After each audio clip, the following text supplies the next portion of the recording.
I am 30, and this the story of how I became a loser. When I was a kid, adults used to say, if you do everything right, life will reward you. I believed them. I did everything by the book: good grades, sports, college scholarships, internships, the whole American Dream starter pack. My parents were proud. My friends called me the responsible one, and my future seemed so bright it practically had a glare. But life isn't a textbook, and sometimes it doesn't care how hard you work to color inside the lines. IT started with college. I was set to graduate with a degree in finance, top of my class. During my final year, I landed an internship at a prestigious firm downtown. Everyone told me I had it made. But halfway through the internship, the company announced sudden budget cuts. Interns were the first to go. I shrugged it off, thinking I'd land on my feet. I always had before. But graduation came and went, and so did interview after interview. Every offer I got either fell through or was insultingly low paid. My dream job slipped through my fingers, and I found myself moving back into my childhood bedroom at 24. Around that time, I met Sarah. She was smart, funny, and had this way of making you feel like the most interesting person in the room. We were together for almost 2 years. I thought she was the one. But love doesn't always work out just because you want it to. Sarah was ambitious. She wanted someone who could match her drive. When I was laid off from yet another temp job, I could feel her growing distant. The breakup wasn't dramatic. She just sat me down one evening and said, I can't do this anymore. I spent the next year floating through freelance gigs, feeling like a ghost haunting my own life. I avoided old friends because I didn't want to answer questions about what I was doing with myself. My parents were supportive but increasingly worried. Every phone call with my mom ended with, "You're so smart, honey. I know something will come through soon." I was 27 when things seemed to pick up again. I landed a steady office job, not glamorous, but stable. I was living on my own again, paying my bills, and even started dating casually. It wasn't perfect, but I felt like I was finally back on track. But life, it seems, has a way of resetting the board just when you're about to win the game. Things started feeling normal again. I was waking up at 7, brewing my coffee, and sitting in my little cubicle surrounded by motivational posters with stock photos of people scaling mountains. It wasn't exactly Wolf of Wall Street, but I was surviving. Around that time, I met Emily. She worked in the marketing department of the same company.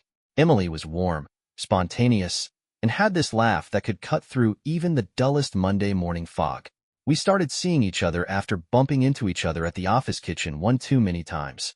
For about a year, everything felt stable. I wasn't rich, but I was paying rent.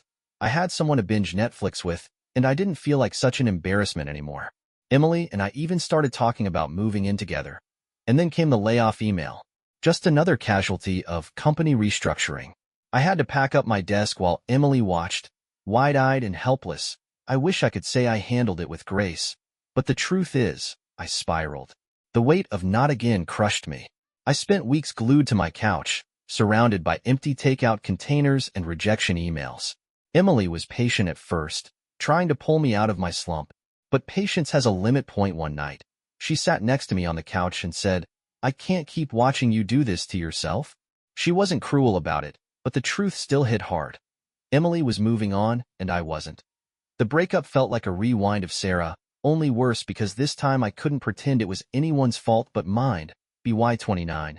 I was back at square one, living in a smaller, dingier apartment, eating ramen noodles like I was a broke college freshman, and wondering if this was just it. My friends were getting promotions, buying houses, having kids. My little sister called to tell me she was pregnant, and I felt something sharp twist in my chest. Not jealousy exactly, but this suffocating feeling that I was stuck in wet cement. While everyone else was running marathons, I started avoiding family gatherings. It wasn't just the sympathetic looks from my parents or the casual "Have you thought about grad school?" from distant relatives. It was me.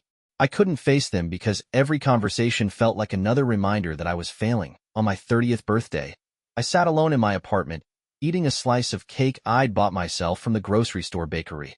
It wasn't the dirty 30 celebration people always joke about.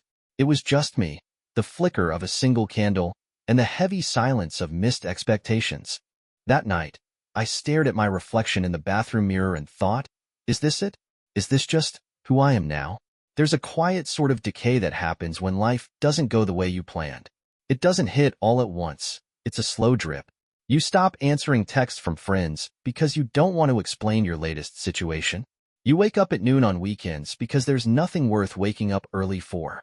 And when you finally sit still in the silence of your apartment, the thoughts start piling up like unopened bills on the kitchen counter. I used to think I was the golden boy, the kid who did everything right. Good grades, polite manners, a firm handshake. My mom used to say, "You're going places, kiddo." Funny how those words stick to your ribs when you're eating reheated pasta for the third time in a week.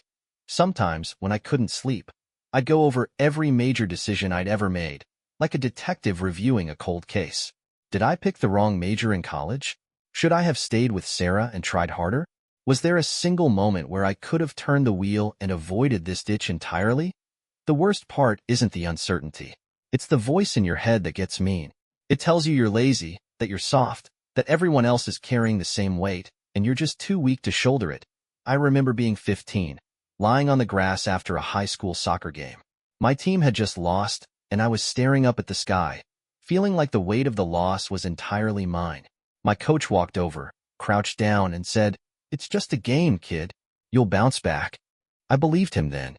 Back then, I thought every failure was just a prelude to a comeback. But at 30, after years of stumbles and false starts, it doesn't feel like a prelude anymore. It feels like the story. Sometimes, I'd scroll through Facebook and see my high school classmates' lives, neatly packaged in polished photos, weddings, baby showers, new houses. The captions always had this same predictable optimism. So blessed. Hard work pays off. I'd stare at their smiling faces and wonder, what did you do differently? Were they smarter? Harder working? Or did they just get luckier? Memories have a cruel way of resurfacing, too.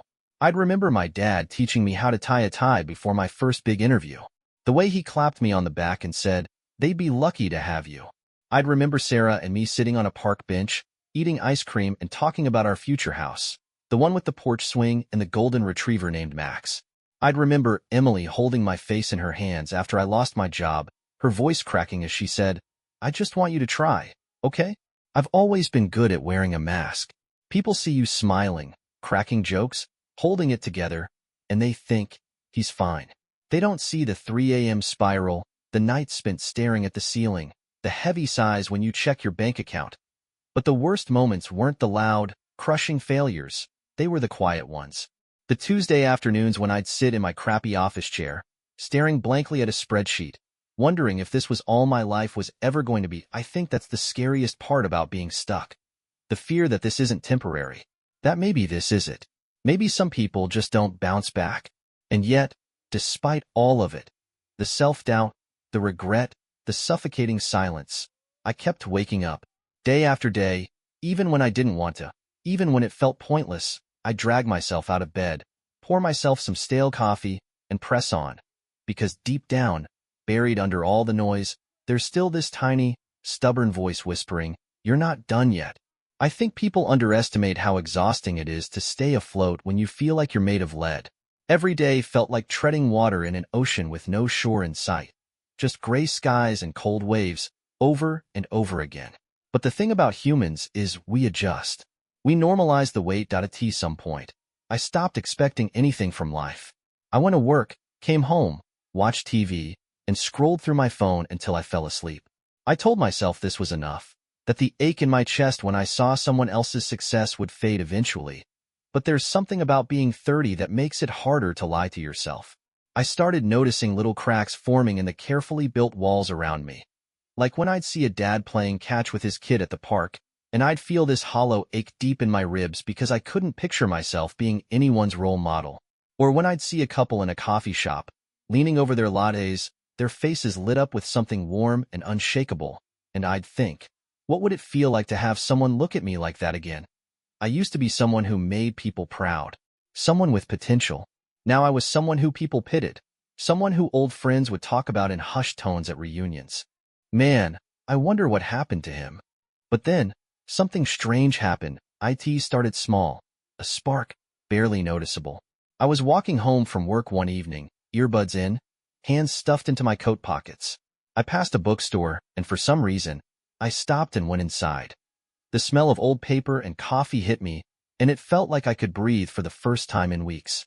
I wandered the aisles, running my fingers over spines of books I'd never read and titles I couldn't pronounce.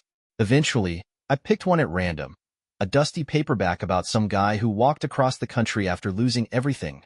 I read it in 2 days. It wasn't some grand revelation or life-changing epiphany, but it was something. A tiny flicker of curiosity, like a single ember glowing faintly in a pile of ash.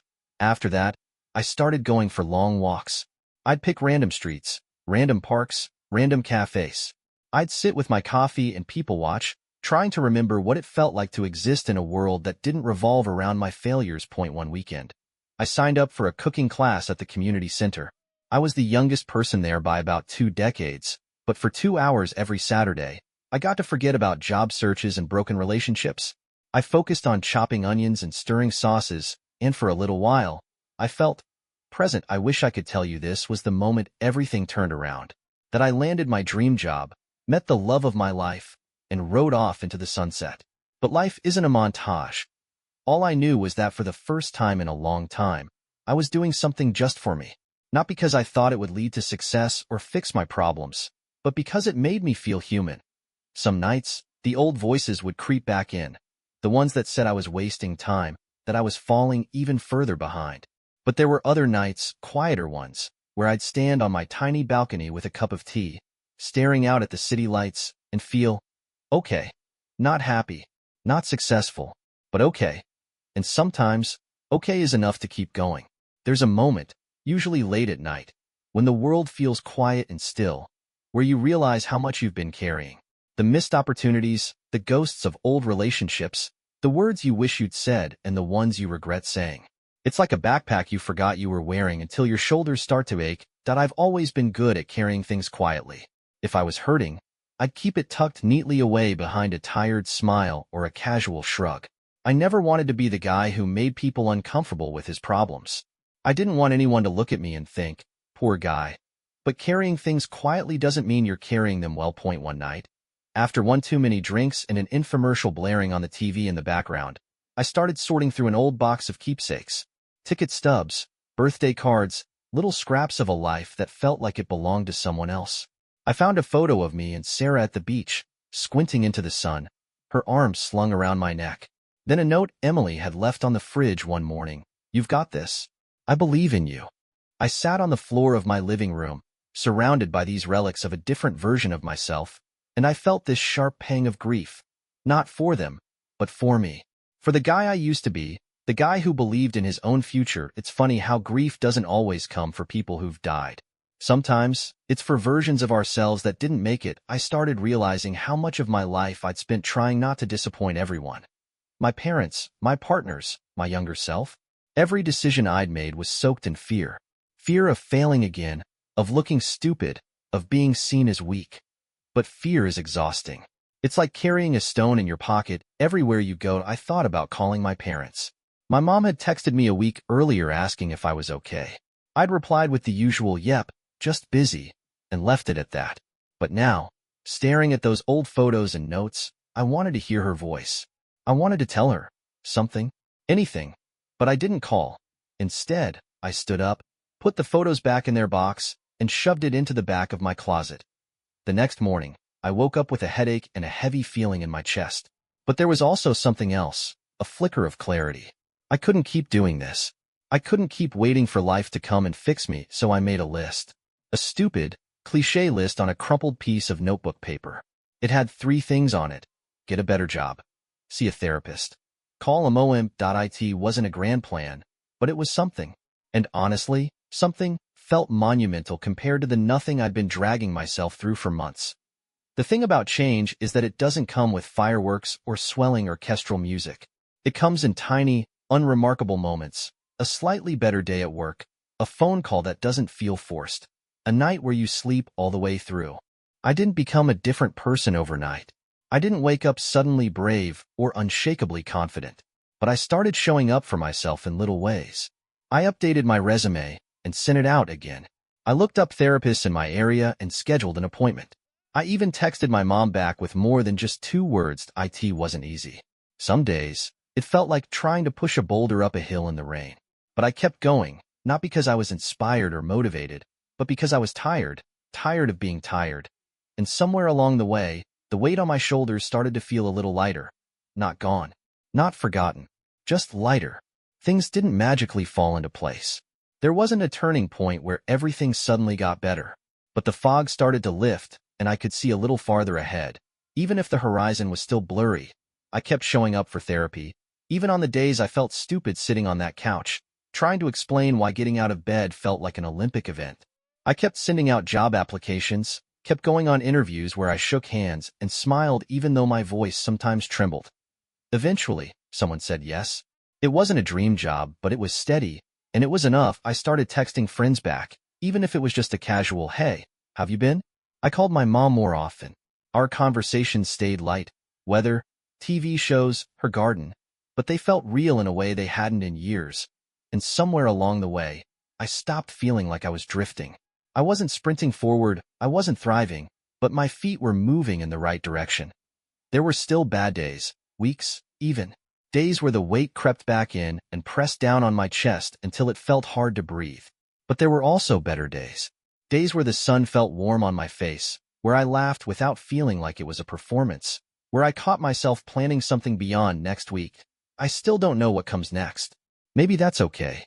Maybe the point isn't to have everything figured out, but to keep moving, one unremarkable step at a time. I'm not where I want to be, but I'm not where I was either. And for now, that's enough. I'd love to tell you I figured it all out, that I found the perfect job, the perfect person, the perfect version of myself. But that's not the story. The story is this. I'm still here. I get up most mornings without hitting snooze 3 times. I drink my coffee while it's still hot. Some evenings, I cook real meals instead of microwaving whatever's easiest. I call my mom every Sunday. Sometimes, I even pick up a book and lose myself in it like I used to. There are still days when it feels like the ground might crack under me, when the weight of everything presses down and I have to remind myself to breathe. But those days aren't every day anymore. I've stopped looking for some grand turnaround moment. There's no before and after in real life, just this long stretch of during. Sometimes I catch myself smiling at something small, a dog sticking its head out of a car window, the way the sunset paints the sky pink and gold. And in those moments, I realize something. I'm not failing anymore, I'm not winning either. Not in the way I thought I would when I was younger, staring out into the future with a full tank of ambition and blind optimism. But I'm moving. I'm trying. I'm showing up. And maybe that's what success looks like when you strip away the Instagram filters and the LinkedIn updates. I don't know where this road leads, but I'm walking it. For now, that's enough.